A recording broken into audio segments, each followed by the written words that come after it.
How's it going, everybody? Sessiion here. Welcome to the Dead by Daylight 6.6 update for the PTB for the game. We checked out the survivors side of things, and now it's time for us to check out the killer. But I just noticed the killer isn't here. So I'm wondering if there's somewhere within visual reach. So far, no. There, the skull merchant. There she is. Okay. What? The Skull Merchant is a tactical killer able to place drones that detect and debilitate her targets. She places drones? The Skull Merchant is a tactical killer that places drones that detect, so she debuffs her targets. Her personal perks are Game of Foot, Thwack, and Leverage, allowing her to gain haste from pursuing your obsession and force screams from survivors when breaking walls or pallets, and reduce survivors' heal speed the more times you place them on hooks. Okay. What? So, Eyes in the Sky is the name of the power? Okay, so these drones, like, technically, I guess they float. Okay. Inspired by the dark mangas created by her father, the Skull Merchant relentlessly hunts her prey using the latest in surveillance technology. The Skull Merchant starts the trial with 4 drones. Okay. Pressing the power button places a drone, which enters active mode after a short boot up period. Okay. In this mode, the drone creates a detection zone around itself. Within it, the killer is undetectable? Oh, oh no. Okay. And survivors gain lock-on progress. Okay. The drone reverts to scouting mode when no survivor is detected for a while. Okay, so the killer puts down a drone, which it enters active mode.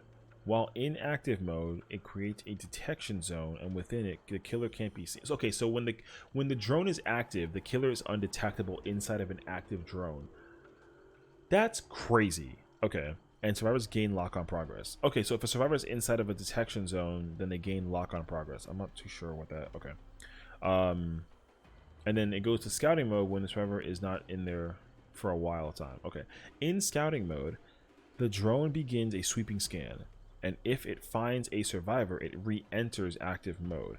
Survivors can interact with the drone to disable it. That's okay. If they fail to disable it, it enters active mode. If they succeed, it returns to the killer, but the survivor is stuck with a claw trap? Wait, what? Okay, so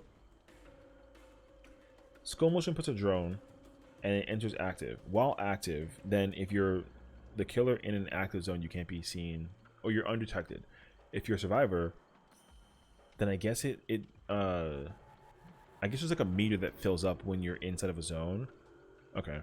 And then if there's nobody in the zone for a while, then it goes into scouting mode. So you got to try and disable it while it's in scouting mode, and if you succeed, it goes back to the killer, period. If you don't succeed, you get a trap. No, sorry, backwards. If you fail to do it, if you don't disable it, it goes back into active mode. If you do disable it, it goes back to the killer, but you get a trap. Okay, I got it. So the claw trap is it broadcasts the survivor's location to the killer. It broadcasts the survivor's location to the killer until the battery dies? Okay. If they get too close to a drone, it enters active mode and the claw trap's battery is recharged. Oh my god, the trap of the battery goes up? Okay. The killer can press the ability button to open a radar to see the location of survivors with claw traps. Oh, okay. What in the world? She basically has like a heartbeat sensor. Or a claw trap, the drone sensor. She can find people with a battery detecting thing. And you get to put it... Oh, okay. My question... Okay. The question is, how do you take off the trap? I guess you can't. Okay. Okay, the lock on. So okay, so if you find a drone that's in scouting mode and you disable it, it goes back to the killer, but you get a claw trap. And then if you get a claw trap while you're inside of an active drone, I guess you get lock-on progress. And the battery for the trap. No. They're two different things. If you have a trap and the thing is active, the battery recharges, so the killer can track you if the battery's charged on the trap. If it's not trapped, or if it's not tracked, then it doesn't. I guess the killer can't track you. But while you're inside of an active zone for a drone, it gains a lock-on progress. I wonder. Okay, I guess the special effect is lock-on. Okay, so when it's full, the survivor is revealed by the killer instinct. Okay, while inside of a drone's detection zone while it's active, and then they suffer from exposed until the meter discharges or they get put into dying. Oh my god. Okay, so that's like okay. So okay, this is gonna be so much. Okay, so if you are, this is gonna be stressful. So the drone, okay, the killer puts a drone out. The drone is in active mode. While it's in active mode, if you're inside the drone's radius while it's in active mode, if the meter gets full while you're inside the drone's detection active zone, you get exposed, and then you get a countdown timer for it to be exposed. Okay, if it's not in active mode if it's not in active mode, enter scouting mode for not finding a person for a while. While it's in scouting mode, you can disable it and give it back to the killer, but you get a trap as a result. If you don't disable it, then it goes back to active. So I guess there's no way to remove the claw trap.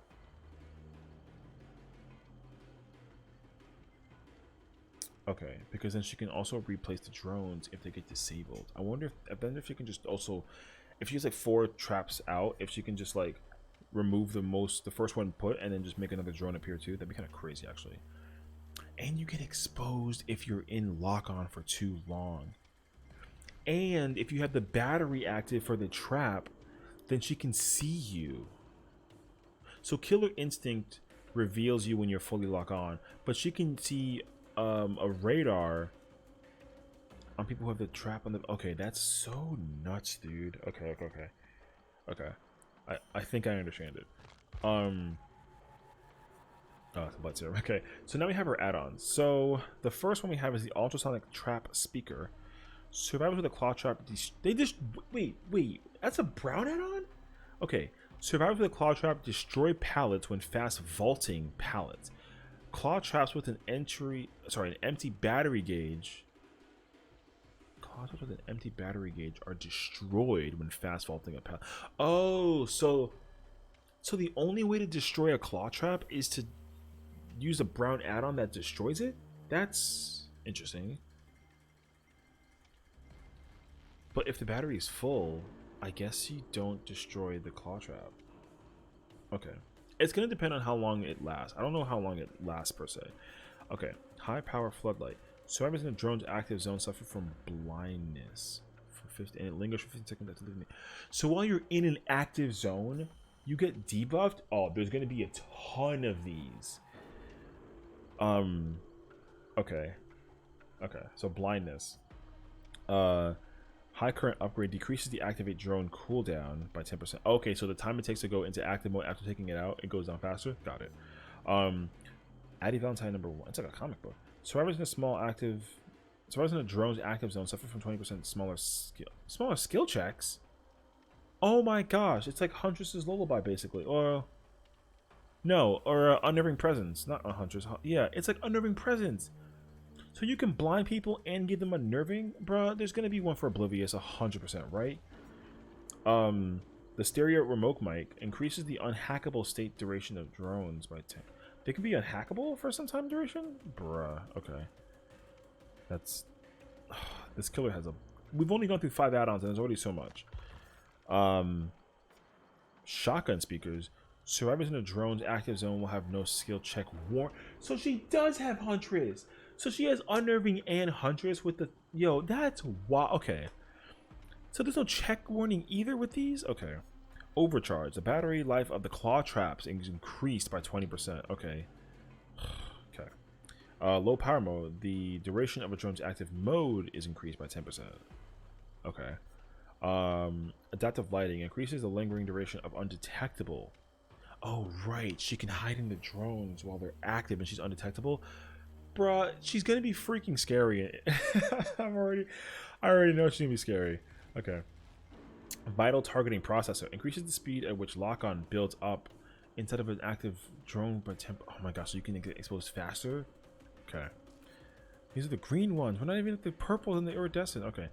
Powder glass. Claw traps survivors you hit suffer from hemorrhage. She has a sloppy butcher. They get hemorrhage and mangled until fully healed. Okay. So she can blind you. She can give you sloppy butcher. She can make you blind. You don't do skill checks with an audio cue, and the zone to do the check is smaller. Bruh. They suffer from okay. Okay. Loose screws. They suffer from active drones active zone suffer from exhaustion effect, and then it lingers for 3 seconds and you leave the area. Okay. Infrared upgrade. Anytime a claw trap is removed, the survivor's aura is revealed. So there is a way to remove them. I wonder how you remove them then. It doesn't say in the power how to remove them. You get stuck with the trap if you don't successfully disable it, or if you do successfully disable the trap. The claw trap though, you can see the killers. The killer can see the survivors that have the trap. I guess it breaks. I guess it breaks if you get downed or hooked or something. Okay. Brown noise generator. That just says oblivious. It flicks oblivious. Man, okay. Randomized strobes. As far as it enters drone's active zone, suffer from a 5%. Oh my god, there's a hindered? So she can make you run slow inside of it. You can be oblivious. You can be blind. You can be skill check, no warning. The zone is smaller for skill checks. What? Yo, this woman has so much stuff. It's crazy, actually. Okay. Geographical readout. While in a drone's active zone, you get a 2%. Oh my god, the killer gets a haste in there too? Okay. 2% haste status effect and 50% action speed bonus. Oh my god, and they get the brutal strength in it? Okay. That's a lot, actually. So she essentially gets brutal strength inside of her zone and a 2% haste effect. And it lingers for 15 seconds after leaving the area. Okay. Expired batteries. All players start with a claw trap. Okay. Increase the battery life of the starting claw traps by 150%. The claw traps do not recharge, and they're automatically destroyed when the battery is empty. They're automatically destroyed when the battery is empty. So there's a way to break them. Okay, there's no explanation on how to break the trap when, like, as a survivor, but I have to assume that there's a way to do it without getting hooked, right? That's my assumption. Maybe. Well, I mean, I'm assuming that I think if you get downed, it gets destroyed, but I'm hoping that there's a way that survivors can destroy the trap without necessarily getting attacked by the killer. That's my hope. So we'll see. And, wait. Advanced movement prediction? Survivors that enter the drone's active zone have bro, I can't talk because I'm in shambles. How many add-ons that this killer has that do so much stuff. Okay. If the survivor enters a drone's active zone, they have their auras revealed for 6 seconds. Doesn't that mean it repeats? So if you leave a zone and go back into the zone, doesn't it reestablish the aura? Bro, that's gonna be wild. Okay. Let me get the freaking iridescence. Prototype rotor. You gain a 5% haste status effect when you're entering a drone's active zone triggered by a survivor. It doesn't stack, and it only triggers once per active drone, and the effect is lost when you hit a survivor. So the killer... Okay, the killer moves pretty freaking quick inside of the zone with this add-on.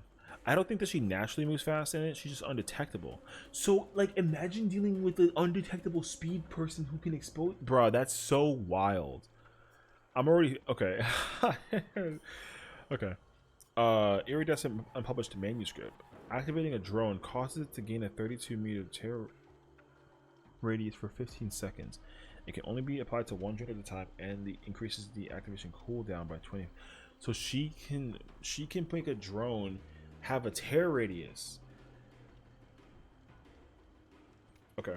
I'm concerned because I feel like she's gonna have so much stuff, dude. She has so much. Her add-ons use so much stuff.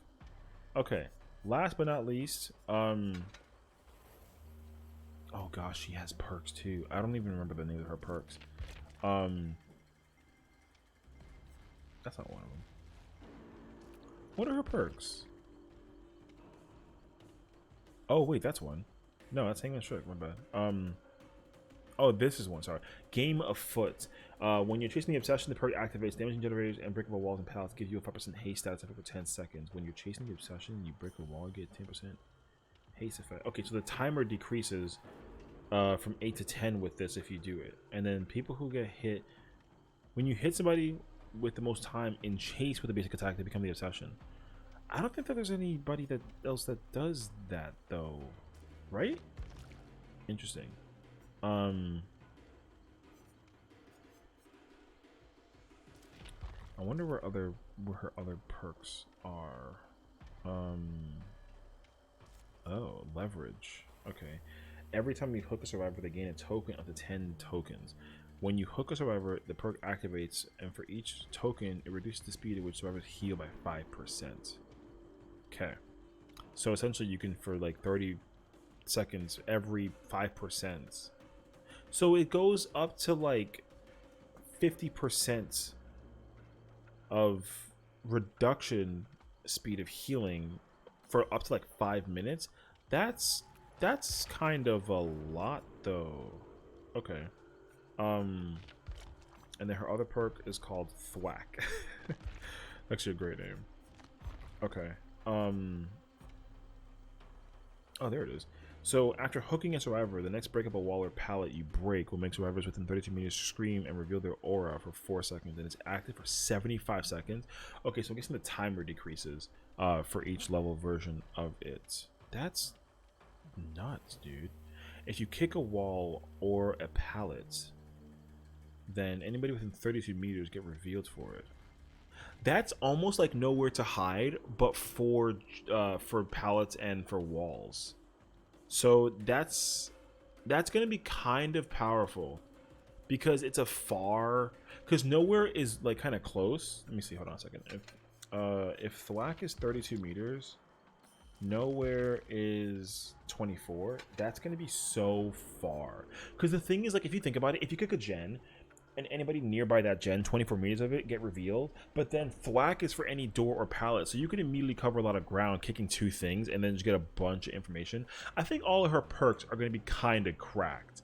I can't even imagine what her Mori is going to look like, but I'm kind of concerned it's going to involve the drone somehow. I'm just thankful that she doesn't have like a way to automatically kill people. Like, you know how Myers has like a tombstone? I'm glad she doesn't have like a tombstone, but she definitely has an exposed. That's base kit exposed. So it's gonna be kind of crazy to see how all this comes into play. The thing is that oh man, I'm gonna wonder now too, how is her power gonna work when it's in a building, like in like small. I think she's gonna be okay.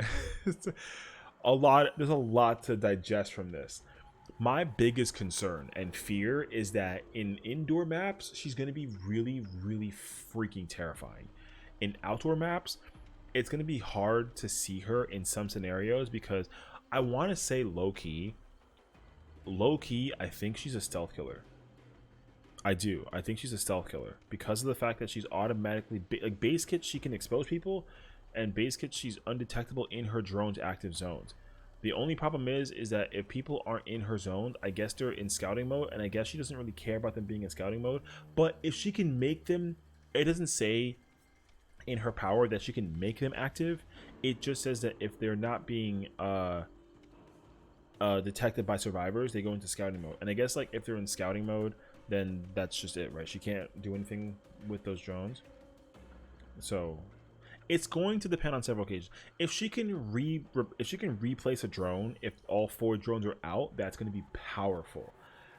If she can't, then I can see where her weakness comes into place, because if she puts a drone somewhere where somebody isn't really trying to like do stuff, then that drone isn't going to do anything, right? She also like low-key has the power to like anti-boon. Can you imagine being this killer and then there's a boon totem, and then instead of stuffing the boon, you just put the drone in the boon? That would be so crazy, dude. So like in my mind right now, okay, this killer is going to be freaking cracked. So so unbelievably cracked, and it's going to be very scary because remember, she has a radar to track people with the battery and the trap. If you get locked on by the drone for too long, you get exposed. She's undetectable in the zone that's active with her drone, so she's going to be able to be undetectable. She can expose you, she can also debuff you like crazy, and she can track you. And if people get exposed, they also get killer instinct. Like what are you gonna do against her? You know what I mean? And she has add-ons that let her move faster while she's inside of the. Bruh, there's gonna be so much going on with this killer, so I'm really concerned about how they're gonna really put her into her playstyle. So I'm kind of scared. I want to say, like, deep down that I think she's a stealth killer to a hindsight of it all, and I think that she's gonna really like go through. She's gonna be able to go through a powerhouse of add-ons that are gonna really make her thrive in a lot of ways. So here we are. This is the Skull Merchant. I'm telling you now, I'm terrified. I don't want to play against her, not without at least understanding whether or not she'll be powerful or stealthy or mid game or end game, early game. I have no idea. All I know is that her add-ons and her power scares me. So let me know what you think. Hopefully you guys are excited as I am and as terrified as I am, and I cannot wait to get murdered by the killer. So thank you and enjoy.